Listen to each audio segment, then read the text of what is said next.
সহজ রাস্তা হলো আল্লাহর নবী বলেন, ইয়া আইয়ুহান নাসু আফশুস সালাম। কেউ যদি পৃথিবীর মধ্যে সালাম দেয়, সালাম নেয়, সালামের প্রচলন ঘটায়, আল্লাহর হাবিব বলেন আমার ওই উম্মতকে কিয়ামতের ময়দানে শাফায়াত করে বিনা হিসেবে জান্নাতে পাঠিয়ে দেব। আমিন। আমি আবারও সালাম দেই, সালামের জবাব আসতে হবে না, জোরে হবে? জোরে। আসসালামু আলাইকুম ওয়া রাহমাতুল্লাহি তাআলা ওয়া বারাকাতুহু। আলহামদুলিল্লাহ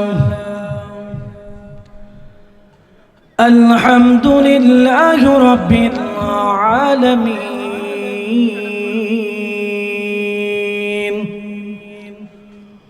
খালিকিস সামাওয়াতি ওয়াল আরদিন আসসালাতু ওয়াসসালামু আলা মান কানা নাবিয়্যান ওয়া আদম وآدم بين الماء والتين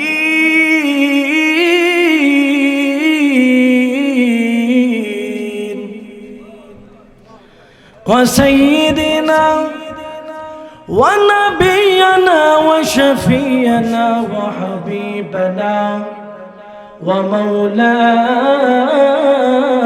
محمد صلى الله تعالى عليه وعلى آله وأهل بيته وأوليائه وأهل علماء سنته الراشدين المهديين زمان كل أمشد برون أعوذ بالله من الشيطان الرجيم بسم الله الرحمن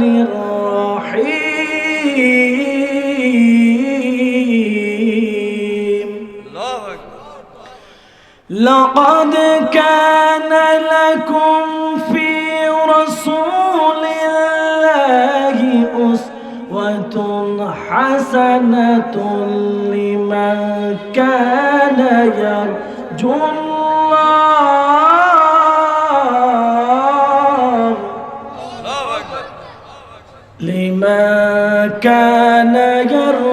الله واليوم الآخر وذكر الله كثيرا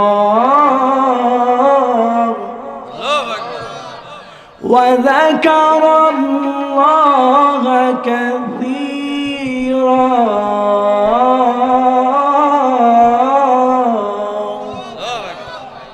صدق الله العظيم وصدق رسوله النبي الحبيب الكريم أو كما قال رسول الله صلى الله عليه وسلم إنما بعثت لأتمم مكارم الأخلاق في شان حبيبه وما أرسلناك إلا رحمة للعالمين اللهم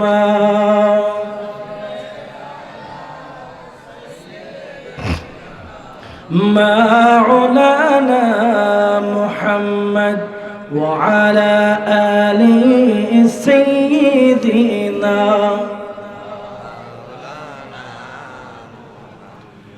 আল্লাহ যখন ছিলেন একা নাহি ছিল কোনো সখা তখন আল্লাহ প্রকাশে হইতে চায়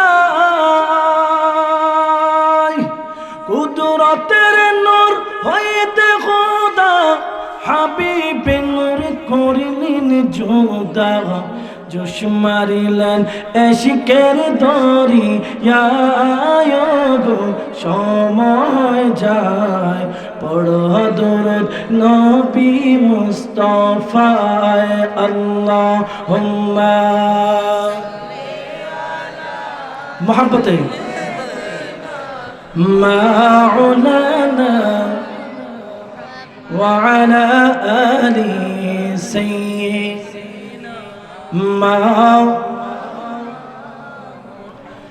দেখায় আপনার মুজিজা পাগল হইল মা খাদিজা দেখায় আপনার মুজিজা পাগল হইল মা খাদিজা জীবনে যৌবন সপে দিল আপনাই গো নবীজি আপনাকে দেখিবার মনে চায় আল্লাহুম্মা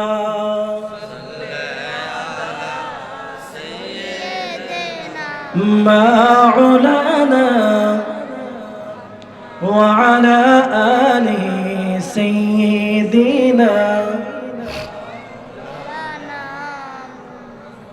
দুরূদ শরীফ পড়তে কষ্ট হয় না কথা কয় না দুরূদ শরীফ পড়তে কষ্ট হয় দুরূদ শরীফ পড়লে লাভ না লস দুরূদ শরীফের ফজিলত যদি আপনারা জানেন আজকে থেকে প্রতিদিন দুরূদ শরীফ 1000 না 2000 বার করে পড়বেন বলেন আল্লাহু আকবার ইমাম মুসলিম তার মুসলিম শরীফের মধ্যে দুরূদ শরীফের বর্ণনা লেখেন ইমাম মুসলিম তার মুসলিম কিতাবের মধ্যে মুসলিম শরীফের মধ্যে দুরূদ শরীফ বর্ণনা করেন হযরতে মা আয়েশা রাদিয়াল্লাহু তাআলা আনহা এই দুরূদ শরীফের ফজিলত বর্ণনা করেছেন সুবহানাল্লাহ আর একটু জোরে সুবহানাল্লাহ হাশরের ময়দান কায়েম হয়ে যাবে বাবা আদম সফিউল্লাহ হাশরের ময়দানের একটা কোণের মধ্যে বসে থাকবেন আমাদের আদি পিতার নাম কি সৈয়দনা আদম সফিউল্লাহ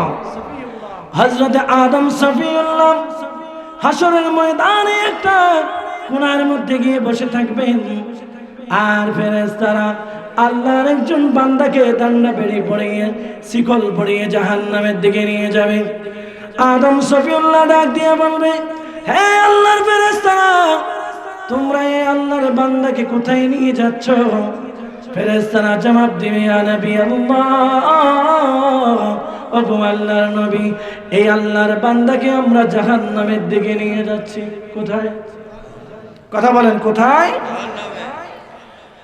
আদম সফিউল্লাহ বলবেন কেন রে জাহান্নামের দিকে নিয়ে যাচ্ছ আমি আদম সফিউল্লাহ জানতে চাই ফেরেশতারা ডাক দিয়ে বলবে ইয়া নবী আল্লাহ আল্লাহর এই বান্দা তার মিজানের পাল্লায় যখন তার আমলনামা দেওয়া হলো তার আমলনামার মধ্যে বদের পাল্লা নেকের পাল্লা চাইতে বদের পাল্লা বাড়ি হয়ে গেল এই জন্য আল্লাহ রাব্বুল আলামিন আদেশ দিয়েছেন আমাদেরকে তাকে জাহান্নামে নিয়ে যাওয়ার জন্য কোথায় নিয়ে যাওয়ার জন্য আদম সফিউল্লাহ একটা ডাক দিয়ে বলবেন ওগো আল্লাহর ফেরেশতার দল তোমরা তাকে জাহান্নামে নিয়ে যাও আমার কোনো সমস্যা নাই কিন্তু আমার একটা প্রশ্ন রয়েছে ও আল্লাহর ফেরেশতারা তোমাদের নিকট আমার একটা প্রশ্ন রয়েছে ফেরেশতারা বলবে ইয়া নবী আল্লাহ কি প্রশ্ন তোমরা বলো ফেরেশতারা বলবে ইয়া নবী আল্লাহ কি প্রশ্ন বলেন আদম সফিউল্লাহ ডাক দিয়ে বলবেন এই যে তোমরা আল্লাহর বান্দাকে জাহান্নামে নিয়ে যাচ্ছ এটা কোন নবীর উম্মত আমি আদম জানতে চাই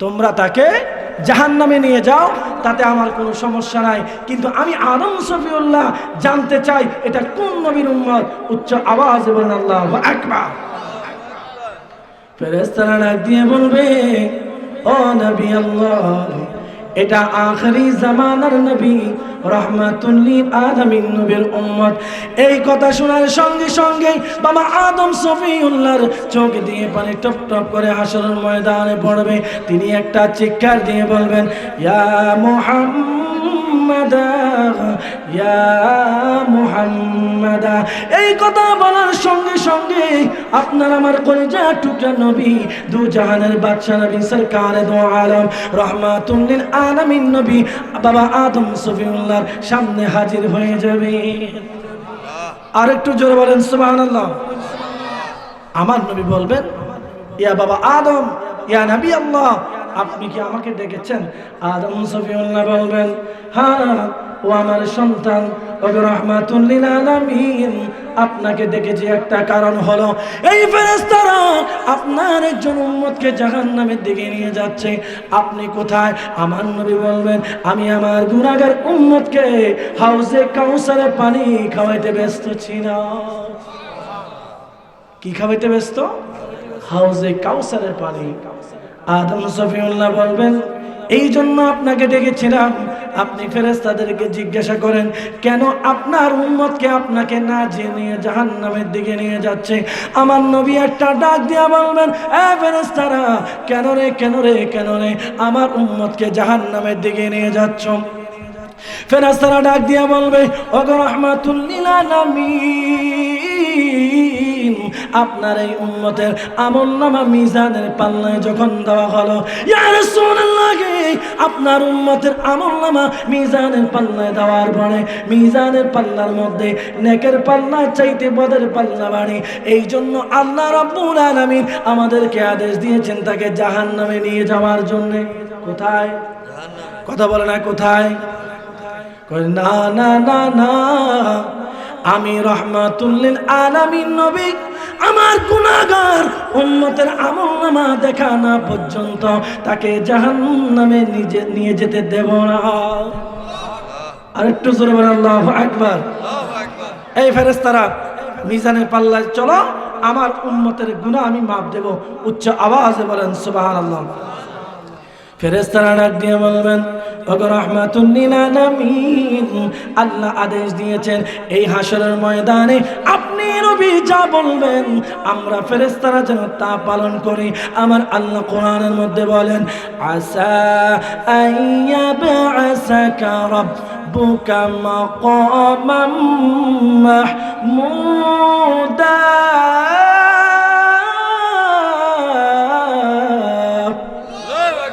উচ্চ আওয়াজে বলেন আল্লাহু আকবার।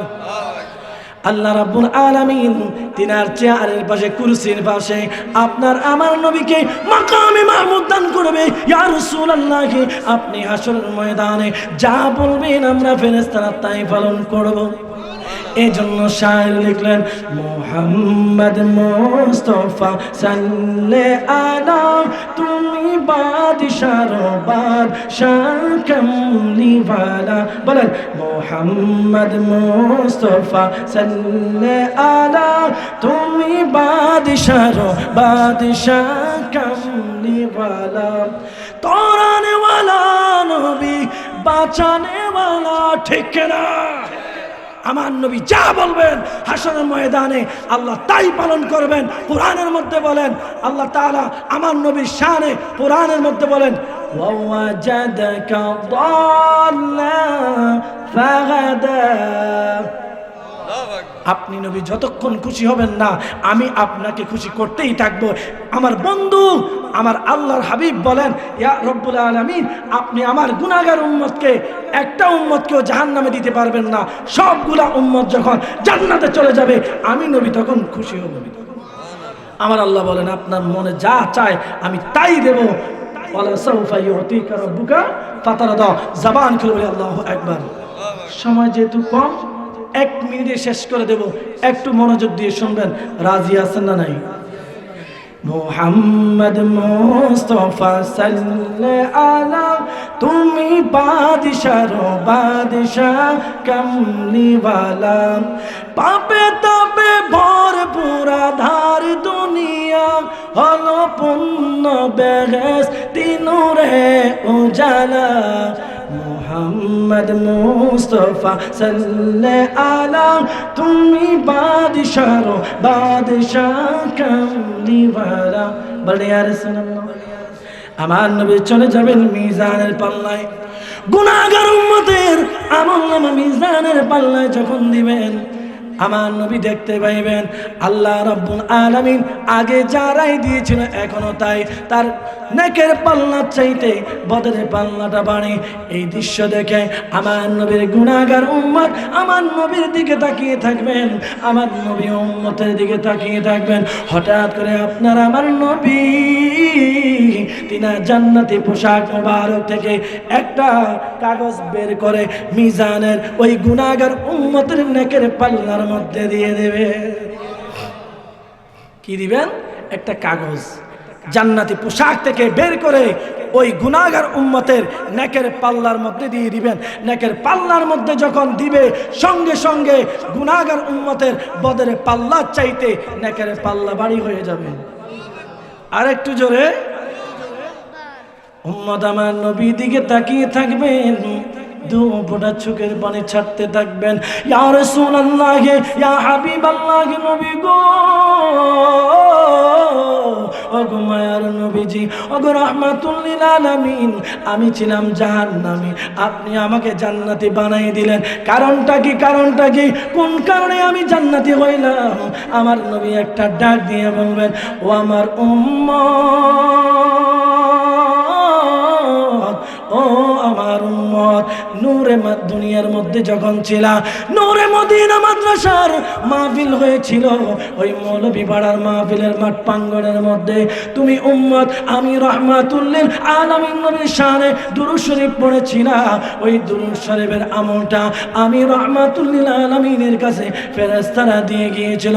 ও উম্মত, আজকে যখন তুমি জাহান্নামে চলে যাচ্ছ, ওই দুরূদের আমলটা তোমার নেকের পাল্লার মধ্যে দিয়ে, তোমাকে নেকের পাল্লার মধ্যে দিয়ে তোমাকে জাহান্নামী থেকে আমি রাহমাতুল লিল আলামিন নবী দুরূদ শরীফ পড়ার কারণে, ওই দুরূদের আমলের কারণে আমি তোমাকে জান্নাতের মেহমান বানিয়ে দিলাম। তাই দুরূদ শরীফ পড়ার দরকার আছে না নাই? আজকে যারা এই নূরে মদিনা মাদ্রাসার মাহফিলের মাঠ প্রাঙ্গণে দুরূদ শরীফ পড়বেন, ওই দুরূদ শরীফ আমার নবী দেখে কি দেখে না? নবীর কাছে যাবে কি যাবে না? তাহলে দুরূদ শরীফ পড়ার দরকার আছে না নাই? মুহাব্বতে পড়েন, আল্লাহুম্মা সাইয়্যিদিনা মাওলানা ওয়া আলা আলি সাইয়্যিদিনা।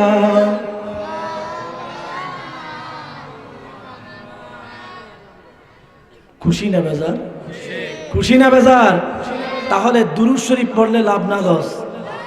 আমি একটি আয়াতে কারিমা তেলাওয়াত করেছিলাম, এই মাদ্রাসায় পড়লে নবীর আদর্শ শিখা যায়। কথা বলেন ঠিক কিনা?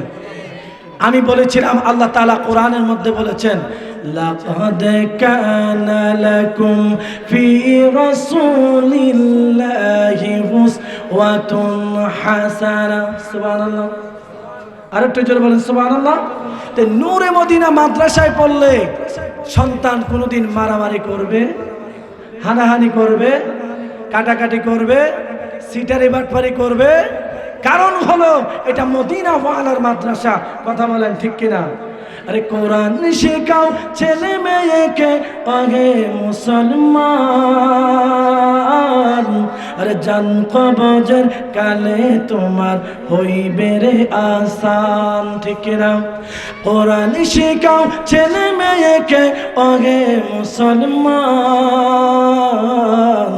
জান কবজের কালে তোমার হইবে রে আসান।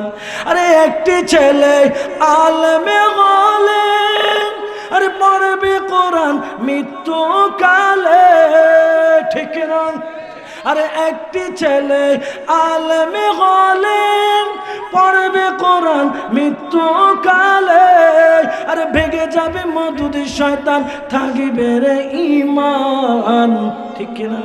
আরে ভেঙে যাবে মধুদ শয়তান থাকিবে রে ঈমান, জান কবজের কালে তোমার হইবে রে আসান। বলেন জান কবজের কালে তোমার হইবে রে আসান।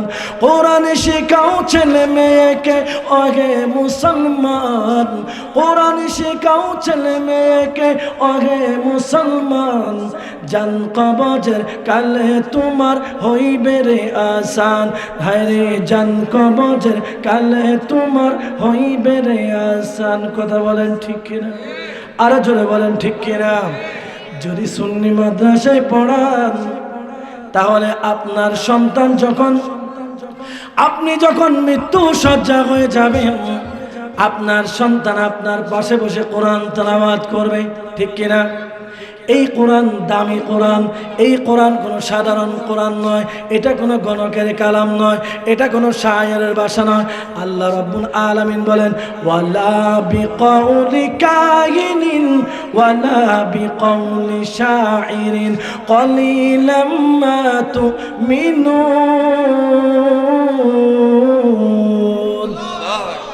এটা কোনো চটি বই না, এটা কোনো গণকের কালাম নয়, এটা আল্লাহ রাব্বুল আলামিনের কালাম। কথা বলেন ঠিক কিনা? যদি আকীদা ঠিক রেখে আপনার সন্তান যদি মৃত্যুর আগে, মৃত্যুর শয্যায় আপনি যখন পড়ে থাকবেন, আপনার সন্তান যখন বলবে ইয়াসিন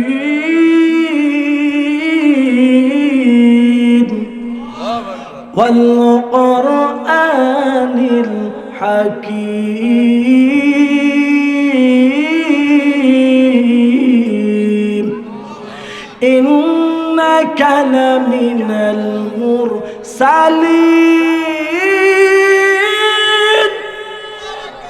সাদাকাল্লাহুল আযীম ওয়া সাদাকা রাসূলুহুন নবিয়ুল হাবিবুল কারীম। যেহেতু সময় কম, অল্প সময়ের মধ্যে দুরূদ শরীফের আলোচনা করেছি, কোরআনের মর্যাদা বুঝিয়েছি। আল্লাহ তাআলা আমাদের বুঝার তৌফিক দান করুন। সকলে বলে আমিন। এখন আপনাদের